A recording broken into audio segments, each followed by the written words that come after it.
Witches were a part of all my earliest nightmares, and I wanted to create an archetypal New England horror story, and so it needed to be witches.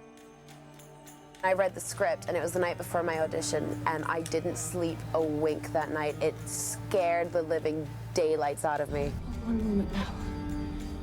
Someone's hungry. So visceral and real, and the emotions are so truthful, and Robert Light's very natural acting. It's really unique.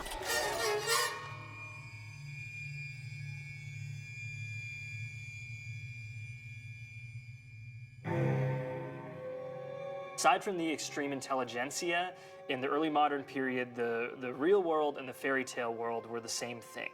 So what was really interesting is that I would find the same tropes, the same stories in folk tales and fairy tales as I would in accounts of historical witchcraft and in trials. So that was really cool to really understand that everyday people, they thought the little old woman down the lane that they were saying, that's a witch, like they really thought that she was flying around on a broomstick and kidnapping children and grinding them up and turning them into unguents and things.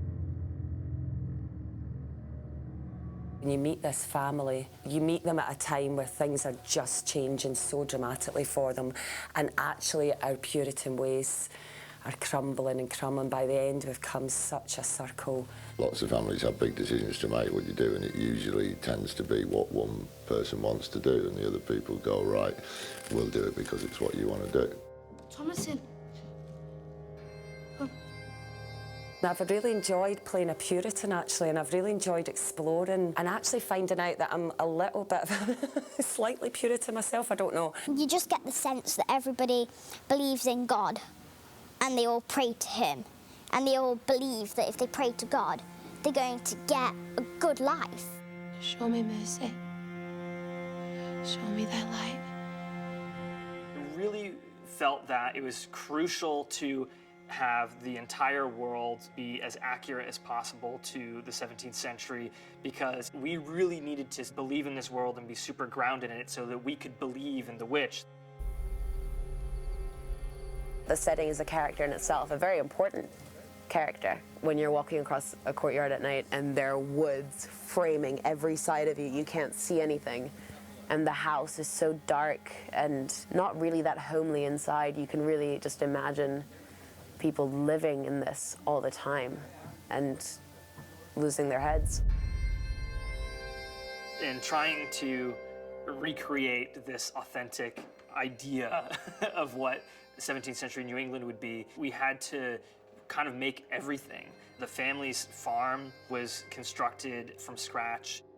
The clapboards that like sheathe the house, the siding, no one in Canada knew how to make those correctly. So we had to find a guy in Massachusetts who knows how to hand rive oak clapboards, and we had to have them shipped up. And this same kind of detail went into the costumes. Linda Muir did an incredible job with those. The costumes are so amazing, the sets are so amazing, the crew are amazing. The witch of the early modern period, the 17th century witch, the Puritan witch, she's a lot darker, a lot more primal, a lot scarier than we ever would have imagined. At the time, women were being hanged and burned, and it was really frightening. So it's not like, oh my goodness, there's a witch in the wood, or oh, it was as real and visceral, and she's frightening. I love all sorts of magic, and I still believe in it. I don't care that it's not politically correct or whatever to say that witches and things like that exist, but I 100% believe it. What's that like to live deliciously? Thomasin was very much based on Elizabeth Knapp, who was a woman in Massachusetts in the mid-17th century who was a teenager who was having a lot of fits and things, and I truly believe that she thought that she was possessed by the devil. It's like she's got this fire that's growing within her at all times, but she's constantly dousing it with the cold reality of her situation. And add to that the fact that the whole family's quite afraid of her burgeoning sexuality. It means that she's a bit of an outcast. Something that I loved about Anya, and was clear, like, oh gosh, like she has to play this, is because she just could never be a Puritan. It just wouldn't work. And this is Thomasin. I be the witch of the wood. Liar. We experience this film through the children's eyes, particularly Thomason, and they're learning about this world and learning about how to like grow up and be a good Puritan. And because that world is so exotic and strange for us, we're very aligned with her in how she's sort of becoming herself in a human way that we can understand more. Catherine's a really wonderful lady, actually. A strong, really strong woman who supports her husband's decisions, looks after the children. And as you go through the film, you see some of those strengths a lot, and then you see her vulnerability. She's such a real person. We should never have left the plantation. Kate.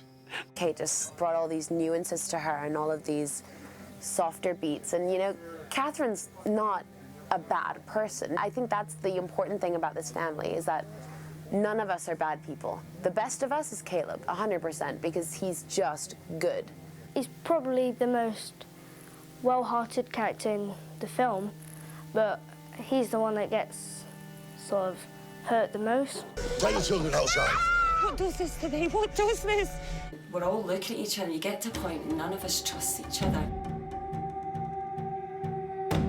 The Goats was the most nightmarish experience I've ever had. Black Phillip did not care that I wanted to make this film, and I totally respect that, and I appreciate any cooperation that he gave us, but I mean, it was so much worse than I ever thought. They're goats. I mean, they're goats. But what I really enjoyed was actually when I actually did chase the goat with a stick. The first time I was going to do it, I was scared in case he was going to run the wrong way, and we was the one ended up getting chased rather than the goat. But once we did it the second time, it was actually quite fun. I have to keep reminding myself that this is his first feature, because the script's so amazing, and not only that, when you work with him, he knows it so well that any questions you have, anything you need to know, he's got the answers, so you feel you're in really, really safe hands. This witch is still very much alive in the unconscious of everyone today. Like, she absolutely is. And, you know, by spending the time to go back and understand what the archetype is and why it's actually scary and why it's actually powerful and how it connects to us on an essential human level, I think audiences today are going to be shocked by how potent and surprising it is. I keep forgetting that there's a witch, because I see this as a story about the deterioration of a family. Yeah, it's been an amazing experience, really, to be kind of involved in the whole creative process of the film and be involved start to finish. It's been great for me. I've really enjoyed it. This family of Puritans, they've become my Puritan family, and I really love them, and it was really fun.